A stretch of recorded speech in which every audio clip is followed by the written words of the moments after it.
আসসালামু আলাইকুম বিহার, সবাই কেমন আছেন? আশা করি ভালো আছেন। এসো জ্যামিতি শিখি। জ্যামিতি শিখিতে চতুর্থ অধ্যায় অঙ্ক। একটি আয়তাকার ঘরের দৈর্ঘ্য প্রস্থ অপেক্ষা 4 মিটার বেশি। ঘরটির পরিসীমা 32 মিটার হলে ঘরটির দৈর্ঘ্য কত? একটি আয়তাকার ঘরের দৈর্ঘ্য প্রস্থ অপেক্ষা 4 মিটার বেশি। ঘরটির পরিসীমা 32 মিটার হলে ঘরটির দৈর্ঘ্য কত? তাহলে মনে করি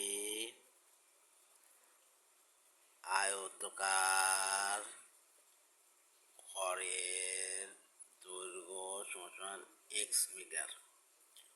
অতএব প্রস্থ তাহলে কত হবে?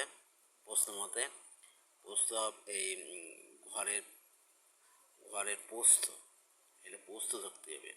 আর অতএব দৈর্ঘ্য হবে, দৈর্ঘ্য সবসময় বেশি হয়, x+4 মিটার। আয়তকারটা আঁকাই নিই। এই হচ্ছে আয়তকার, এই দৈর্ঘ্য হচ্ছে x/4, এটা হচ্ছে এক্স। তাহলে এর পরিসীমা, অতএব পরিসীমা সমান সমান 2 দৈর্ঘ্য প্লাস প্রস্থ, এটা আমরা জানি, কারণ এটা সমান, এটা সমান, এটা সমান, এটা সমান। তাহলে এটা দুটো এই বাহুটা সমান, এই বাহুটা সমান, এই বাহুটা সমান, এই বাহুটা সমান, সমান সমান দৈর্ঘ্য কী হবে তাহলে? প্রশ্ন মতে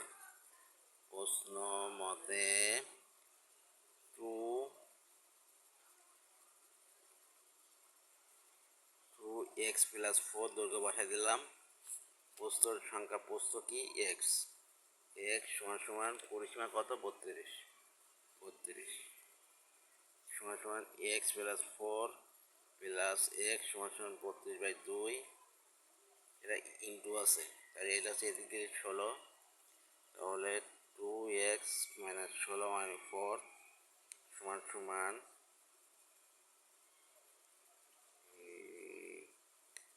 2, 1। অর্থাৎ x সমান সমান 6। এটা হচ্ছে প্রস্থ পারলাম। এবার দৈর্ঘ্য চাইছে আমার, ঘরটির দৈর্ঘ্য। প্রশ্ন কী হয়েছে? ঘরটির দৈর্ঘ্য।